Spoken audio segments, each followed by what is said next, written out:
All right. Hello, everyone, and welcome.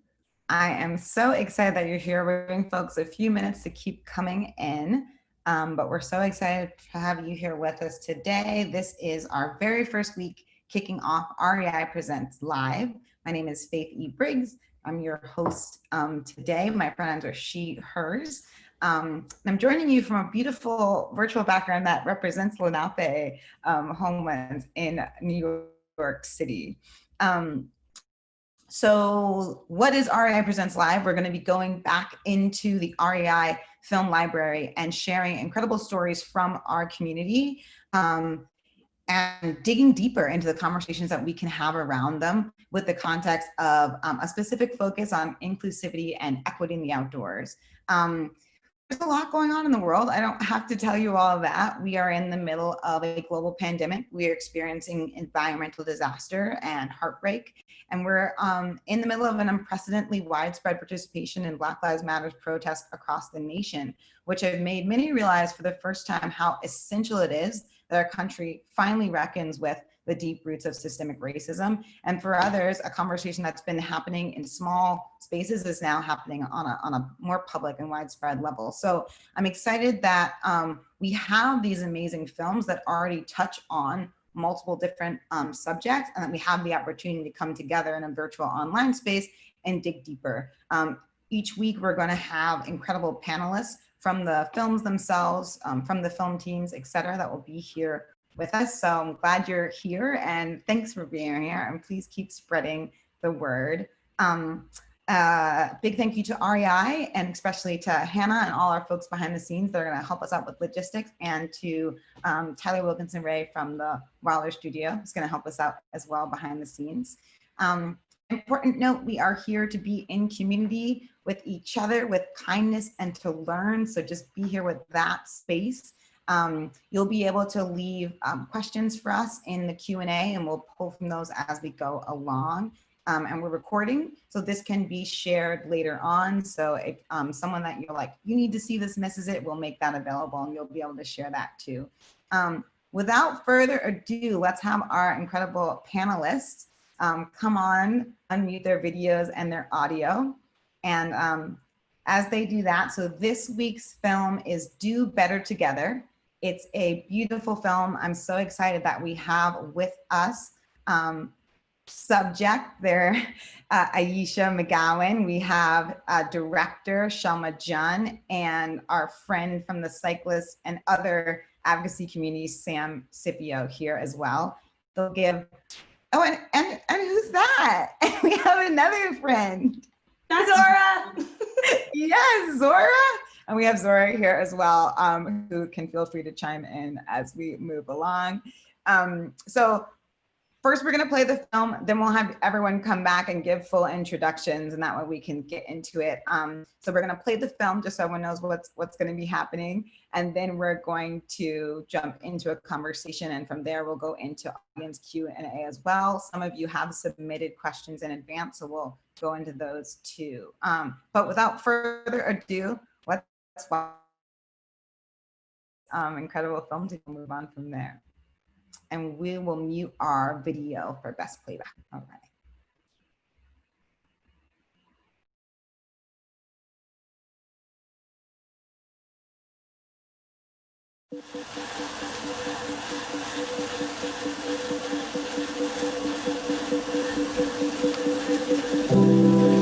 Dear bike industry professionals, my name is Ayesha McGowan, and I'm an elite road racer and cycling activist.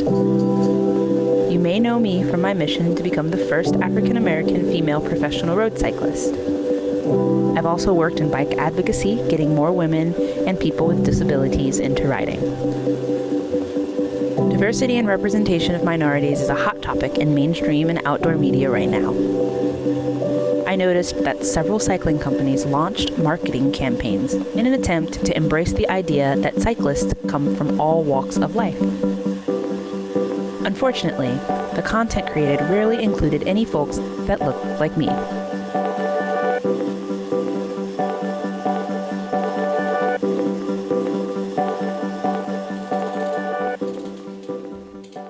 I have been riding bikes as an adult for 12 years. When I first started riding, I was looking for Black women to look up to. And there have been a few Black women that have actually gone pro, but none of them were African American women. At the time, the competitive cycling industry was pretty much all white men, and all the advertisements and all the videos and all the things that were being created. So simply existing as a Black woman in this sport is its own form of advocacy.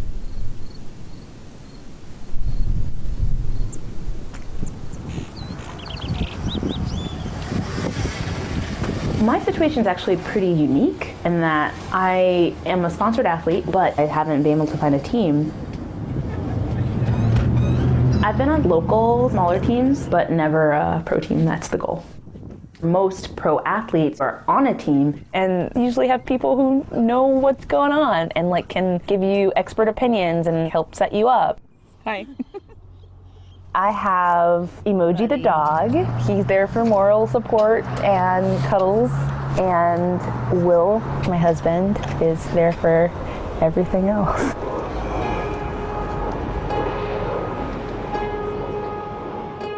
I've done a lot of winging it over the years, but I don't regret racing by myself. I've created this lane because of my advocacy and my racing. I think it's the combination that makes me a valuable asset. It's a lot harder to speak out when you're on a team, and might be to my detriment for teams to want to hire me because I am outspoken. I definitely define success as getting a pro contract. But if the choices are race solo or don't race at all, I'm gonna race. Camera's ready, here we go!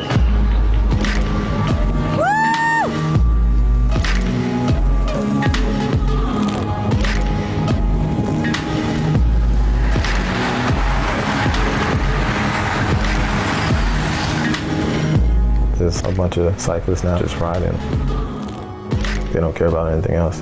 Ayesha McGowan finishing strong.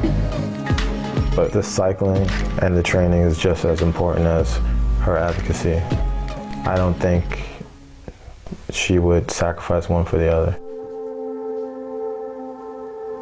I wanted to build this community where everybody can participate. That means diversity in cultures, diversity in races, diversity in cycling disciplines. A Quick Brown Fox started as just a blog that I was using to catalog my journey into becoming a professional athlete, and sort of morphed into this platform where not only do I get to tell my story, but allowing other women of color to tell their stories. The whole idea is that we're all just riding bikes and enjoying bikes and setting individual goals because they're all important. I'm trying to empower people to feel more comfortable trying new things. Hey, so today I'm going to teach you how to ride the road. I'm going to be redoing the bar tape on these bars. This video, I'm going to show you how I fix a flat. Unboxing the Feedback Sports Omnium Portable Resistance Strength. I think if I can show those examples, then it can go a long way to having someone see themselves in the sport. This is upside down. But I'm one person, and I cannot possibly represent all Black people, and I'm not trying to. I'm trying to broadcast a signal to say, hey, there are a lot of people out here that need to be represented. Maybe we can do something about that. And one of my biggest messages is go find them. There's a lot of things changing so rapidly, and cycling is doing its best to keep up. The companies are hiring people now that want diversity. They want this equality that people are longing for. I'm really proud of Ayesha, everything that she stands for, and her willingness to put herself out there. For her to be constantly knocking down barriers is pretty amazing. One of my big goals this year is to not see myself as different in the races. I've been training and preparing, and I'm ready to see what it can do. I understand the importance of showing up. I understand the importance of being a woman of color in a peloton filled with mostly white women. And I think that's why representation is so important, because if you have that example, it's much easier to do it.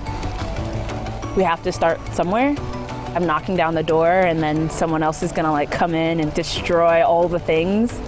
And that's gonna really inspire people. I know that there's more out there and I'm hoping that it finds its way into bike racing.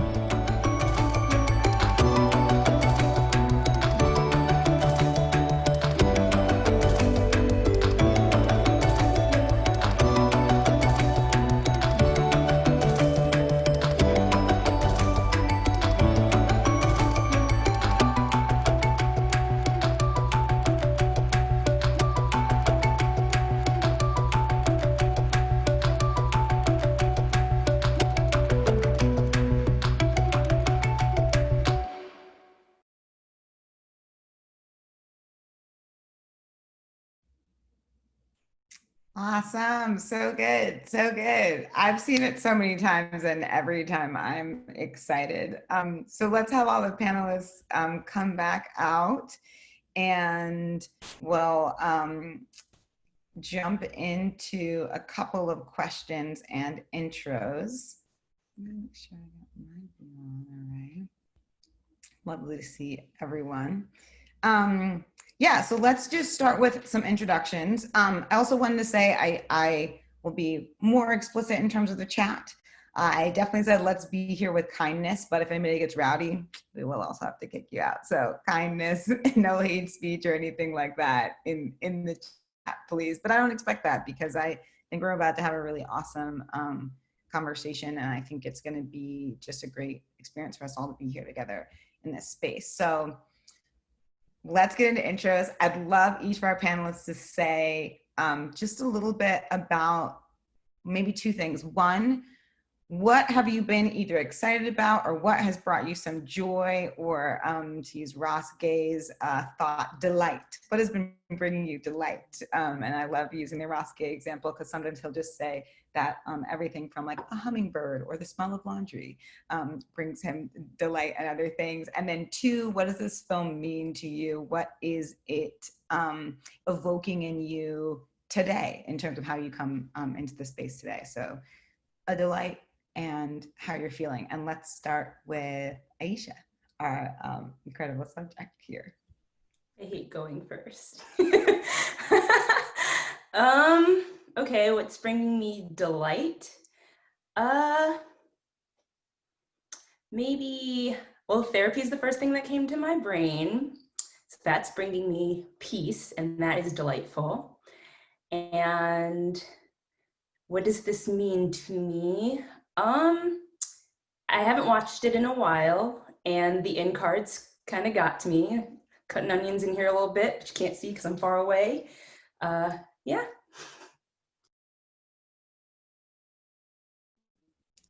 Sam. Okay, delight. Zora is bringing me delight. We've been practicing walking off leash and she's only run away once. So that was a big win. And this film, well, I watch it and I hear everything Ayesha is saying. And in my mind, I'm like, check, check, check. She wanted to inspire people. She wanted to open doors. She wants to like make space. And like, it's the whole reason I'm here. So it's just like, you set those goals and you achieve them. And I don't know, she's awesome and I'm proud of her and I'm happy to be her friend. I love that. I love this session already. Shelma.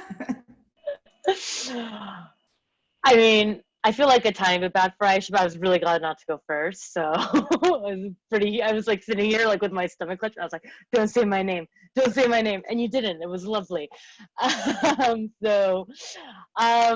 my name is Shelma. I use she, her pronouns. I'm calling in from Brooklyn, New York, ancestral lands of the Lenape people. And I mean, one thing that's immediately giving me joy is like whatever is happening behind Sam, like all of it, like her dog, the plant, like the backlighting, like I'm into all, like every single part of whatever is happening in that room. I'm into that. So there's like my immediate joy. I'm going rock climbing tomorrow and I haven't gotten to climb in a really long time since I donated a kidney this summer. So I'm super excited to get out.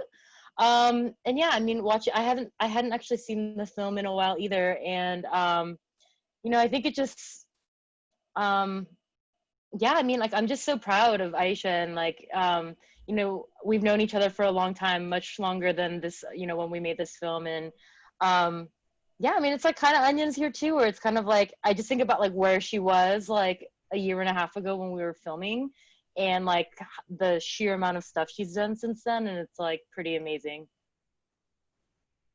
Absolutely. I mean, I think that's what the first thing we need to talk about, and I'm loving that we're already there, but the end cards are updated end cards, folks, for those who maybe saw the film or didn't, because Ayesha did it. You are the first African-American woman to become a professional cyclist, which is like amazing. And it's funny too, because I think I probably like slid into your DMs like 2 years ago to do an interview with you as well. And like, that was my first, I was like, heard the story and like what was happening.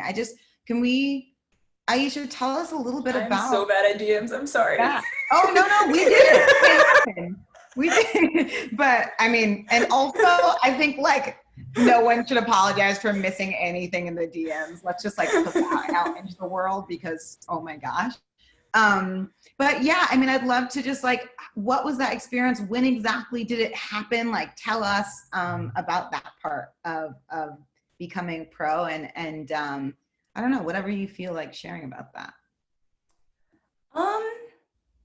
I was actually in Spain, and they emailed me the contract, and the language was very specific, and like I read it a couple of times and like screenshot it and sent it to like someone else to look at it. And I was just really like, all right. And then the same day actually was the day I was able to ride with the CCC Live team, which is the Live Pro team or World Tour team. I'm not on the CCC Live team, but I was in Spain to do a film and ride with them. And that same day I had to do a surprise FTP test. And if you don't know what that is, it's like going as hard as you can, but it was up this like mountain in Spain. And I was not prepared for that at all in that moment. And meanwhile, Mariana Voss is also doing intervals on the same mountain. And I'm like trying to keep my cool and not look insane, huffing and puffing up this mountain. But it was just like a surreal day, and it was really cool. That is so awesome. I mean, well, it's so exciting, and it is so inspiring. And I know so many people feel that way. And yeah, I think our next question, I mean, one of the big themes of the film and what everyone here is so often talking about is representation. And, you know, I think whoever wants to go first, 'cause I know all of us, you know, all of you do that work. I think my question is, why do you do work around representation? But also, what do you think is most misunderstood about why representation matters?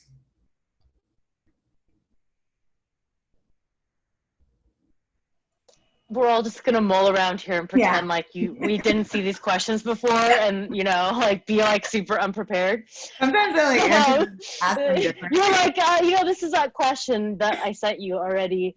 I'm gonna answer your question, but before that, you know, I kind of just want to go back real quick to what you were talking about before about, you know, this amazing accomplishment of Ayesha's, because, you know, this is my girl, and she just isn't amping it up as much as it needs to be, so I'm going to give it a little bit of extra love before I move on. And no, I mean, I think what's been so admirable about the way that Ayesha has been successful is that she's done it totally on her terms. She has done it in the way that feels right to her, and not in like the way that has always been done, just because that's the way it's always been done.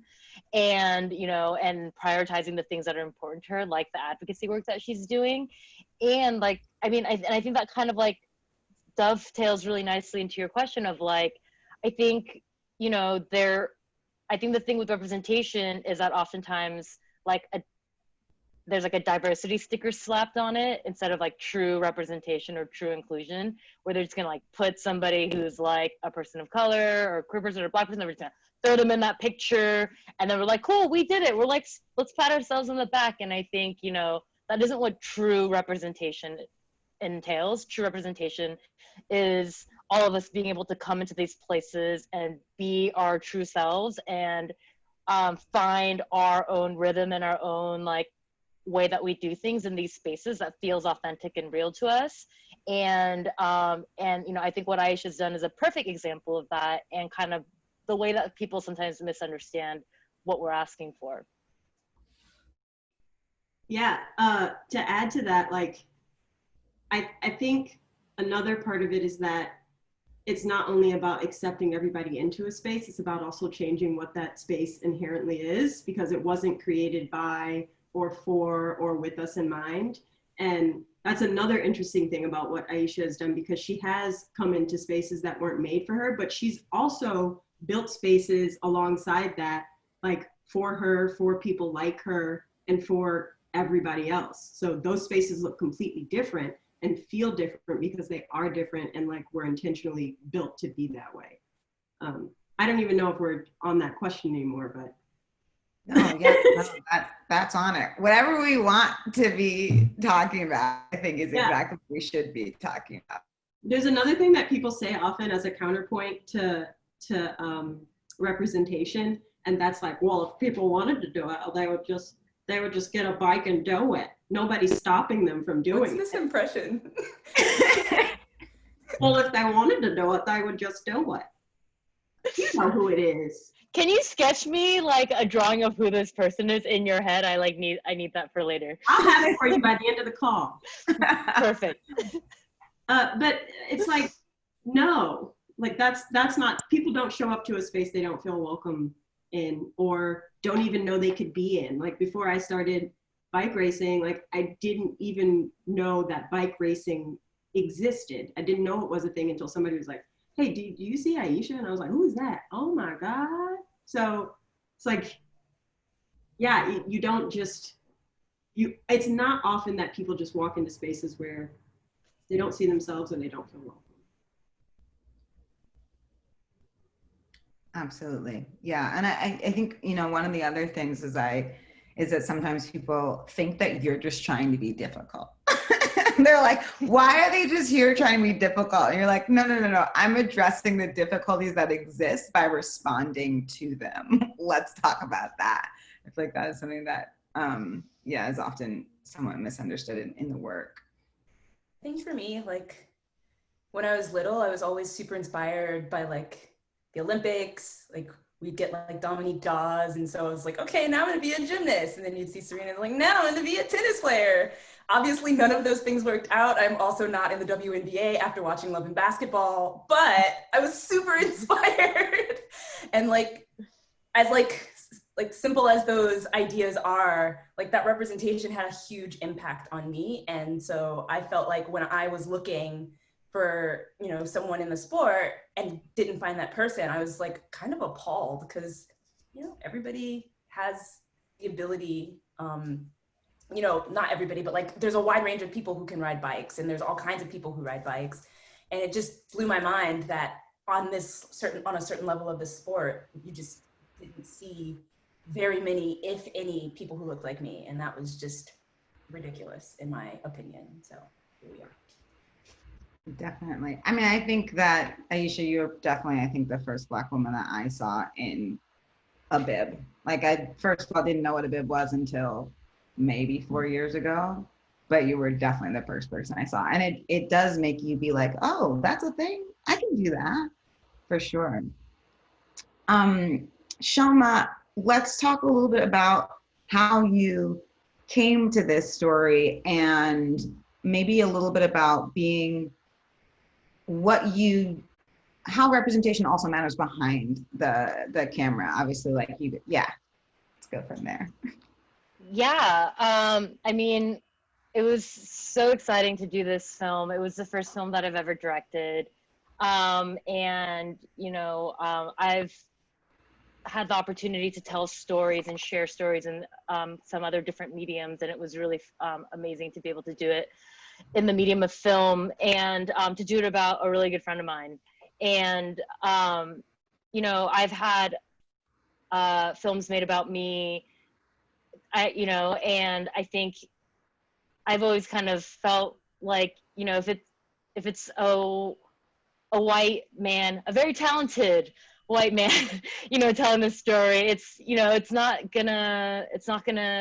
gonna be able to see what I see, because your experiences are so different from me, that what you see as interesting or important is maybe not gonna be what I see as interesting and important, because our experiences are so different, right? So you might be making the film to your best of your ability of what you see as like the most important parts of my story, but that might not be what I think is actually the most important, because, you know, we just see things in a different way. And so you know, one of the big things for me about like starting to make film was, you know, I made this film when I was part of an all-female film production company that I had helped co-start. And, you know, the entire production team for this film was women. You know, the camera operator was a woman, the editor was a woman, you know, starring woman, directed by a woman. And yeah, I think it's important for us to be telling our stories, because what comes up and what gets highlighted is going to be different, you know? And I say us, and I still think there's like a part of Ayesha's story that I can't tell because I'm not a Black woman, you know? And I hope somebody comes and tells that part and shares a part of it that's going to be super amazing. And so, you know, I think for me, it's always, and I think one part of it was too, is that like we've been friends for a long time. So it wasn't like you know, like we had talked about a lot of these things before, just in our conversations together, just the things that, you know, are frustrating, the things that are great, celebrating those things. We both kind of met through bike advocacy work in New York City when Ayesha used to live here. And yeah, so I mean, I think the story is different when we tell our own stories, and I think that's important.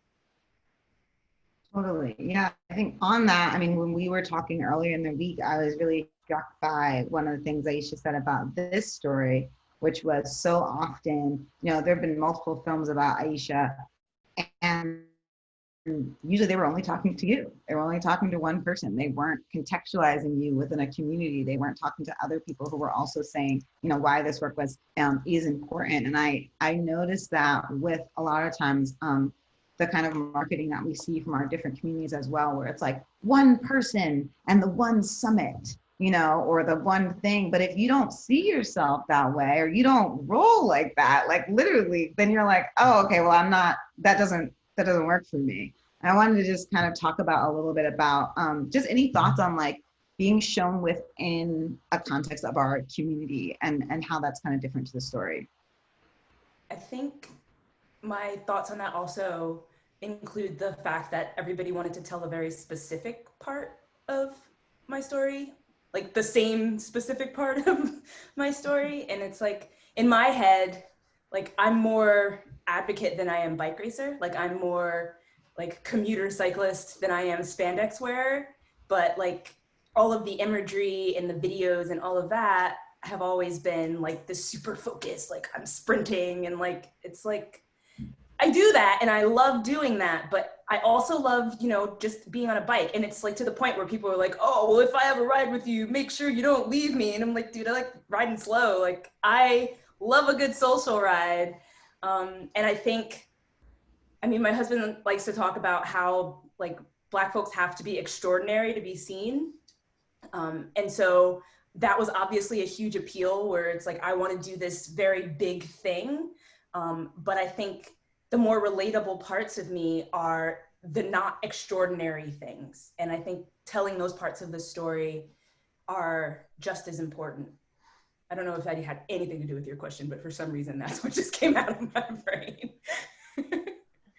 Oh, absolutely. Absolutely. I mean, I think it's interesting, like, you know, as a filmmaker, very often people are like, sometimes you're taught to keep your ideas to yourself because there's like a fear that someone else is going to like take that story or whatever. And I think back onto like what both of you were saying, I've gotten to a point of confidence that's like, nah, 8 other people can try to tell the story and it's going to be different. You know, like they're going to tell it different. They're going to show it different, because what someone else might be more interested in is this moment where you're doing bike advocacy or a very specific relationship with someone else that you brought to bike and those kind of things. So no, I think that's related. I mean, well, maybe we'll move from talking about community to talking about taking on responsibility to engage. in these conversations and these spaces that are often very difficult. And all of you do that, you know, you choose and take on that responsibility.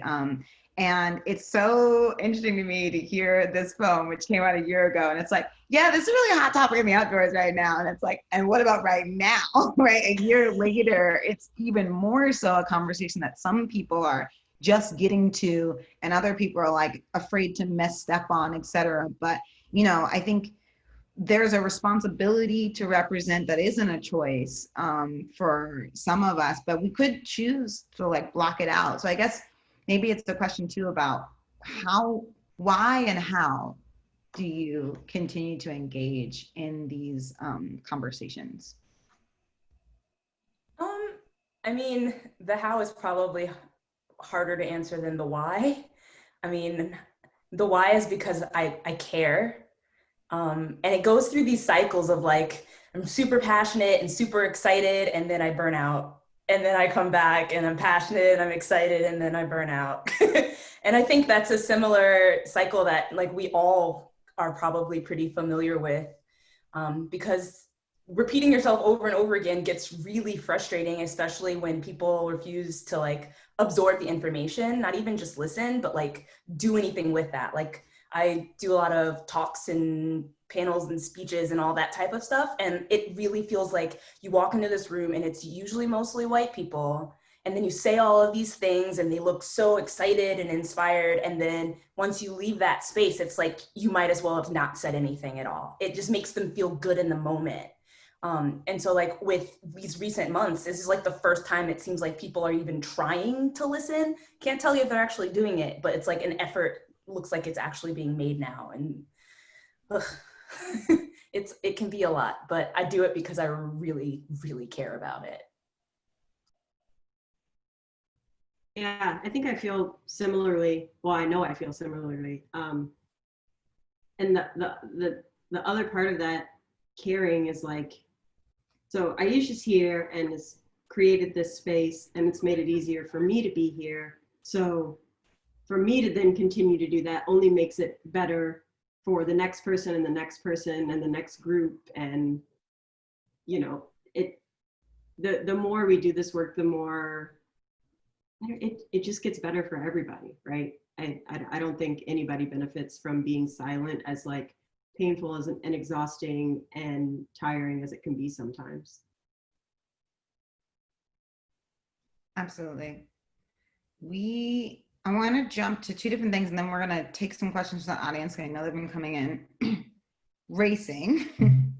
This year, your seasons were cut short. You were not able to what's race. racing? I don't know her. Exactly. I mean, can you tell a little bit about what has 2020 thrown at you, let's say in the context of cycling? Okay, I attempted to do a bike race in Alabama, either in January or like super early February. And I showed up and I warmed up, and like maybe 5 minutes before my shifter battery died. So I get to the start line and I'm like, this is not going to go well for me. And I think the start is mostly downhill. No, it was mostly uphill. And so I could like spin and keep with the group, but as soon as it started going downhill, I was like, nope. But I have historically had a terrible first race of every single season I have ever done in bike racing, like every single one. And so I'm glad that I went to Alabama to get that out of the way. I probably raced all of 5 minutes and I turned around and we drove home. And it was like a 2-hour drive to that race. But then 2 weeks later, I went back to the same race that Shelma filmed for this in 2019, but I went for 2020 and I had a really good race. It was fantastic. And it's the only race that I got to do to completion this year, because soon after that, COVID presented itself to our country and everything pretty much shut down. So yeah, it was pretty frustrating, like being like, hey guys, I'm a pro now, and then I don't get to race. But yeah, I don't know. That was my season, if you could call it that. That is rough. That is rough too. I mean, this is maybe a slightly heavier question, but I mean, I think it's important to talk about where we are. I mean, so I just really begun to understand the term gaslighting this year, which is when people make you seem crazy, but you're not crazy. And I feel like racing going on, which is not the technical Merriam-Webster definition of gaslighting, but you can Google that. A lot of people are still racing. And I think we're in a world right now where, I mean, you walk down the street and a lot of people are walking around the street very differently, right? Who's wearing masks? Who's not wearing masks? Like, what do we do? Like, what do we talk about? And it's such a strange space to be in. And when you're at a certain level and have a certain platform where people are looking at you, how do you kind of respond to the different ways that your colleagues, I don't know what you call other cyclists or sport and field are responding? I mean, I can't make people do anything. I can't make people not do anything. And in my opinion, I think it's more so the responsibility of the government or the organizations that make it permittable to do these races in the first place, and the organizers. Like, we're giving people the option to put themselves in danger. So there's like tiers of like who's responsible for this. And yeah, it's easy to say that everybody needs to be individually responsible, which I also believe, but I feel like there's so many like lines of defense that could have been put up to prevent, individual lack of responsibility is what I'll call it today. And so I am not happy that people are racing, but I know that there's nothing I can do about it. I think even in Georgia, that was like the first big race that happened after quarantine was a part of the world. And it was like people from like 20 or 30 different states came here. It was something ridiculous and it didn't make any sense to me. And I was outraged because it's like, guys, this is super unsafe. Like, why are you coming all the way from California to do a bike race in the middle of a global pandemic? Nothing about that is responsible. And so like, I got to this point where it's like, am I being too, rigid? Am I like taking this too seriously? But I think one thing that people are discounting is that it's mostly, I mean, as far as we know, it was mostly Black and brown people dying, right? And so historically in this country, those are the folks that no one really seems to care about as much. And so I felt like for my own safety, despite feeling, gaslit or whatever, it was my responsibility to not race. When the team decided that they were going to not race, they altered our contracts a little bit, and I made sure that I wouldn't be forced to race until I was ready to do so this year. Because I was very nervous that, because of money, that I would be asked to do something that I wasn't comfortable with. And they were very happy to oblige with my request. But I needed to see that language because my priority is always going to be people and lives and safety. And I can't, I can't justify bike racing during a global pandemic.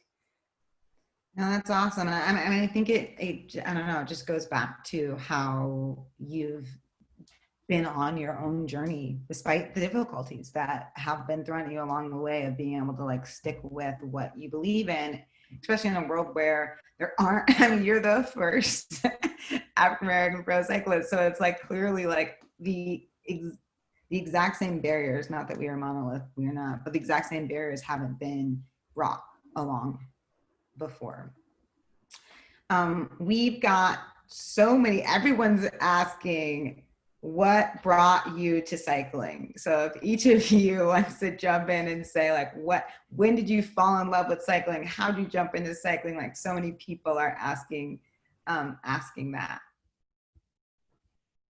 Is that a me question? That's an I zoned out for like half a second. I think everyone can answer that one. Someone else go. I mean, very strangely, even though I'm the only one who doesn't like compete in cycling, I guess I'll go first. I've been bike commuting for 15 years. I started biking when I moved to San Francisco in 2007 as like my main mode of commuting and getting around the city. And I really loved it. And I really loved being in control of how to get to places that I could like, I hated the, like, you know, when there's traffic with driving or like even on public transportation, you're like, don't know exactly when you're going to get there because there's all these variables you can't control. And I always liked that with like cycling, you could be in control of like exactly, you knew about exactly how long things were going to take. And yeah, I mean, I just found it to be an incredible mode of transportation. I then went and got a master's in urban planning in Los Angeles, and I wrote my master's thesis about how to make design and development of cities and the buildings of cities more amenable and more welcoming to people to be cycling there. So like what the infrastructure of cycling looks like. It's like the nerdy part. And then I moved to New York and co-founded a minority bike coalition called Biking Public Project, and worked with like a community coalition for cycling with youth called Local Spokes, and went to the National Bike Summit in 2012. And I think that's when I met Ayesha. I think we met through this women's bike organization that was started called We Bike, Women's Empowerment. And yeah, I mean, like even today, like my bike here is like my second longest relationship. We've been hanging out for 9 years and we're pretty intimate, and all our stuff is all next to each other all the time, but we feel pretty good about it. And I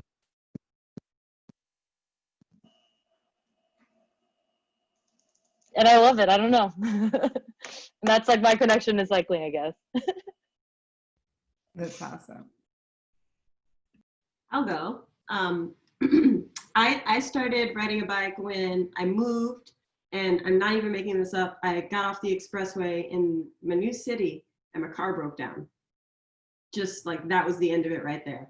So I went and got a bike, and that's how I got around for a really long time. And I would just like find myself riding later and later into the night. And I remember one night like riding up and down the lakefront path, and I like look at my watch and like, it's 4 a.m. and I have to be at work in like 4 hours. So I went home, but I didn't start racing bikes until somebody showed me Ayesha on Instagram, and I messaged her and I was like, do you want to get dinner? She was in town racing, and then we got dinner, and then we accidentally ended up at a cyclocross practice, which I think was a trick now that I think about it. And she was like, you could race cyclocross. And so then I raced cyclocross, and it's just been like a saying yes to anything I can ever since. Wait, did you meet Ayesha through Zara? Is that right? Is that the memory that I have? I met Ayesha because Zara on the internet said, go talk to her. Okay, now I vaguely remember this. I know Zara too from the bike advocacy world. Amazing. Yeah. That's amazing to me, because people told me like the first time I clipped into a bike, like you should race cyclocross. And I was like, no. And I didn't. So clearly you were you were ready for it. Just remembering that story slightly differently than it actually happened. We went to the cyclocross practice and we both tried it, but Sam like took to it like a fish to water and like went around the whole loop. And I still have the picture of her in this like sundress, like riding around the cyclocross course, looking like she's having the time of her life. And even if I didn't want her to ride cyclocross ever again, she probably still would have done it. I am not taking credit for that. You dragged me to the practice. I didn't know that was going on. Well, I mean, that is we got a question from the audience. Do you have any Black women mentors within the industry who keep you going when things get hard? And I think maybe that's one of those questions. And then, however you want to answer that. I think we're all each other's mentors. Yeah. I think it's more like a community or a sisterhood or whatever you want to call it. I heard a new phrase that I like for this. It's called friendships. They're like your friends, but they're your mentors too, because there's not that many people. Yep, that's where we are. I mean, like even you're in that, Faith. Like we haven't talked much at all, but like I definitely look to you online, and like you're inspiring, and you say things that like mean a lot to me. It's like I think it's outside of cycling and like, it's a lot broader. Thank you. And agree. I mean, that's what we were talking about earlier this week is like when we're in these spaces with each other, we get to be more than just the person talking about representation. We get to be ourselves and talk about all the things that make us who we are, which is what's so incredible about having those connections. And like, I mean, you know, social media has its two sides of the coin always, and being able to be connected with you guys via that is like one of the things where it's like, oh yeah, I won't quit this today, even though I'm frustrated, because I would lose those, you know, moments where I'm having a rough day and I see a Sam photo or I see an Ayesha or a Shelma photo up there and I'm like, or they're saying something, you know, that makes a difference and makes me be able to get through the day better. We've got a question to those of us who are people of color, BIPOC folks looking to go the road less traveled. What would be the one tip you would give? So it might not be necessarily cycling specific, but like whatever you're thinking the road less traveled, what would be a tip? Just get started. Just like do something, do the thing. Like I think in everything, really, everybody's going to want to give you all of this advice about how you should do things and like what specific way or what you specifically need. And a lot of the times it's not right. Like you don't need all of the gizmos and gadgets at first. Maybe there's like a minimum requirement, yes, but just get going. Just figure out what the bare minimum you need to get started and just do that. Yeah, and take your friends with you. Mm-hmm.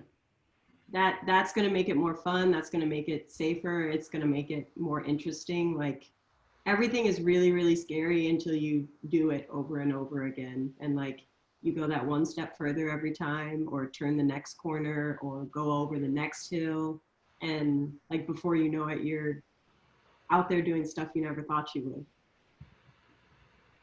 Yeah, I mean, I would echo what they said for sure. And I would also say then like, you know, after you do it for a little bit, like take a step back and like reflect, like what are the things that I actually, like what are the things that are part of this culture that are things I actually have to do? And what are the things that are just part of this culture because that's what the people in this who were here before decided that that's the way you do it.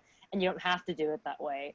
I mean, because, you know, at first you don't know. And then I feel like in climbing, which, you know, I'm more of a climber, is that like, there were things that, you know, I thought that was the way we had to do it. And the more I got into climbing, I was able to ascertain, here are the actual safety things. And here are the things where like, there's actually no logical reason we have to like talk to each other in this way, or like have these kinds of interactions or these dynamics with partners. And maybe I can change that. So I think it took me a moment to like step back and reflect on that, like initially right after I got started.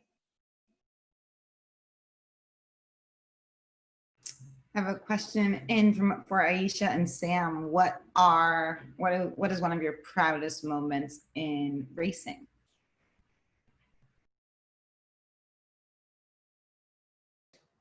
Of myself or of Sam? Oh, yeah. Why don't you guys answer how you like?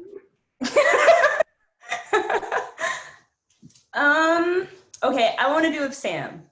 Let's see. There's so many. Proudest.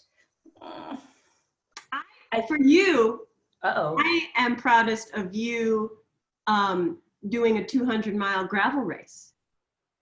At the first gravel race. I was so proud of you. That wasn't my best day. But you did. You laid in that, you took your nap, you got back up and you finished the race. Me and the ditches made a lot of sleepy time. Let's see. I think, I don't know. That's right. There's this race at the end of your season in cyclocross last year where not only did you leave everyone in your field, but you passed everyone in the field above you as well. You just took off and you were just flying. And I think you'd probably just come back from Eco Challenge. So you were just mentally and like physically really, really strong and just took it all out on that bike race. And it was just really cool to see. There was like a picture that you posted on Instagram. It was just so cool to see you flying like that. And you just looked so confident and so happy. And it just made me feel really nice. Yeah, you're gonna make me cry. Oh, I'm sorry. I love this. We got some folks in the chat also saying they're cutting onions over here, seeing all this love. How can white cyclists be better allies? What is that? What are a couple of things that might come to mind? Because it kind of could be a dissertation, I'm sure, as is the case in a lot of the spaces that we are in. I mean, I've gotten this question a lot, and I think my favorite answer to this question is make the spaces safe for people of color, even if there's no people of color around. So it's like that consistency of like not allowing negativity or discrimination or racism or whatever would make it so that if I were in the room or if any random Black or brown person were in the room, they wouldn't feel comfortable speak up as though they were there. Because if you don't normalize making spaces safe, then they're not going to just be suddenly safe when someone shows up. That's not how it works. Also known as get your friends. Collect them. Collect them. Don't let them act a fool any of the time. It's not funny. Like, I think people like to like laugh uncomfortably at like inappropriate jokes, and there's no harm, no foul, but there's a lot of harm and there's a lot of foul, and you should definitely say something about it. Absolutely. Yeah. No, absolutely. The, I mean, the only other little thing I would add is like, do not pity people. Like we don't want pity to be included in spaces, and we don't want like, oh, poor you. You're so brave for getting on your bike. No, that's not what we want. And that doesn't feel welcoming. It feels belittling, and it feels— You speak so well. You're so articulate. Think of a better compliment, an actual compliment. Yeah, I think that's a good one. I think, you know, something that's like, would you say that to a white person? Then don't say that to me, or don't ask me that. I can put sentences together. Right. I think another thing too is like people get really excited and they're like, oh, I want to be a better ally. Oh, I'll walk up to this Black person, ask them like blah, blah, blah, as they're getting off their bike, like bloody lip, like blah, blah, blah. Too close, like, man. oh, space, right? So understanding like when people want to have those conversations, and that everyone might not always want to engage in that way. And that's also like fine. And they're not just like being mean, and they don't not like you. And that doesn't mean like, well, I tried to be an ally and it didn't work. So, you know, back to my regular story. There's been a lot of assessing boundaries in the last 6 months, at least for me. And I know for you too, and I'm imagining for these two as well. I mean, there's a kind of on that topic, I've had a couple of folks, including there's a mountain biking coach here who was saying that there, in terms of the kinds of diversity that have been existing in some of the spaces they're navigating, they're seeing other kinds of diversity, but not necessarily seeing as many women and not necessarily seeing as many people of color. And I mean, it's kind of the same question again, but how do we foster more diversity? And I think, I mean, I'll say one of the things that I hear a lot about are just like programs for kids with people of color involved in the leadership, which so often, like I have personally said no to things where people are like, hey, can you come tell me all your like, you know, brown friends that will be a part of this program? And I'm just like, oh, who's running the program? Okay, work on that first, because I'm not going to send my people there to get microaggressed every day in your thing that you're trying to start for us without talking to us about it. But like, I don't know. I wonder what are some of the ways that we can like responsibly address the barriers that we see that exist. I mean, I don't think there's an easy answer to this question. And I think it requires time to build trust within the communities that you're trying to reach. It requires consistency. So maybe you're trying to like inviting all people on Instagram. Like, are these people that you're trying to reach even following you on Instagram? Are they ever even gonna see this? Like, what is your outreach like? Is it being put into places where it's visible and accessible to the diversity that you're trying to achieve? And like Faith said, like, have you made this a safe space already? Have you made this a space that's inviting to, oh, we lost her. Have you made this a space that's inviting to the people that you're trying to bring in? Which usually is a challenge in these like smaller, predominantly white towns, but it's not impossible. Yeah. I mean, like, another thing I would say is that, like, often, like, the questioning, I think that you're asking the wrong questions. I think a lot of times people are like, why don't women or African American folks want to be here? And I want to be like, you're asking the wrong question. You should be asking, why is our space so unwelcoming that they don't want to be here? Like, if it was, like, you know, like, I get that with jobs all the time, or, like, you know, outdoor brands will say, like, you know, well, we put the thing, you know, we put the application out and nobody's applying. And I'm like, if it was a super great job where people were going to feel welcome and, like, that it was going to feel like they can be themselves, like, people would be signing up. They would be, like, in line to sign up for this job. So the question is, like, what is it about your space that doesn't feel great for folks, right? And I think to understand that, like ask, like, I think that's the biggest thing, is, like, don't assume that you know what the thing is and then try to address it without actually asking somebody from that group. Like, and hopefully somebody you kind of know well, so, like, you're respecting boundaries and you can, like, talk about it and have an honest conversation with somebody you know, or somebody you're paying to ask these questions to, and, like, ask, like, you know, why do you think, like, you don't feel good in this space? What do you think would make you feel good in this space? What are the barriers that you see? Like, what do you think would be a way to lessen that barrier, and then kind of, like, move from there? I love that. I got kicked off for a sec, but I'm back. We're here. And I was like, oh, conversation's still going. Yeah.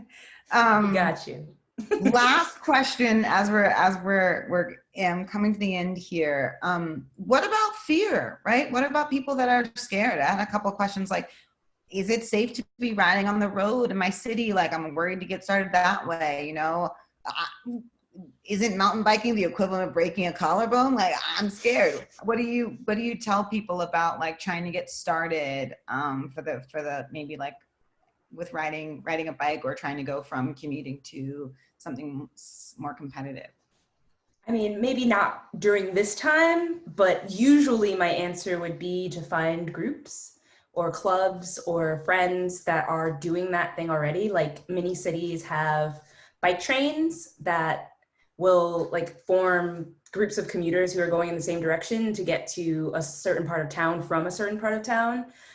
There's all kinds of, like, clubs that will do regular weekly rides or monthly rides or whatever for mountain biking or road biking, all over. Like, there are so many people who love bikes and have groups and whole things surrounding riding them, and even for educational purposes with clinics and workshops and all kinds of things. Like, when I first started racing, my first race went absolutely horrible, and then I signed up for a bunch of, like, clinics and workshops so I could learn how to make that never happen again. So just, like, the internet is probably going to be your most powerful research here. And, like, I've had a lot of success on Twitter, to be honest, like, just figuring out, you know, what the community is around me on Twitter, who I can ask. Like, in New York City, it was Bike NYC at the time, and those people are, like, ready to swarm and, like, bring you into their community usually. So find your people, and they will help you find whatever path you want to take, and some you don't.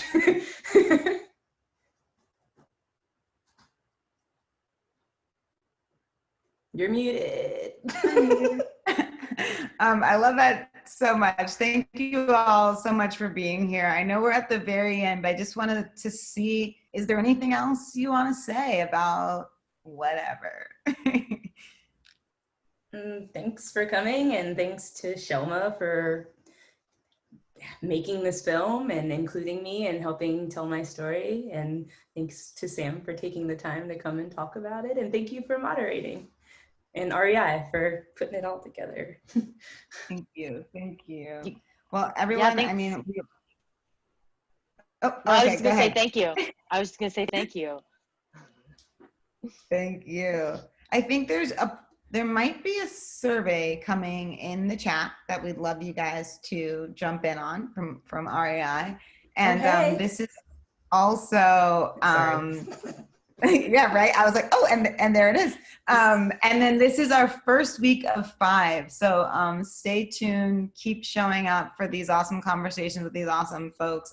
I'm so just excited and grateful that you guys took the time and are here and are continuing to dig in and do all the work that you're doing. So thank you so much for being here. Thank you to everyone for joining. And thank you to REI for creating this platform and continue to support filmmakers in sharing our stories.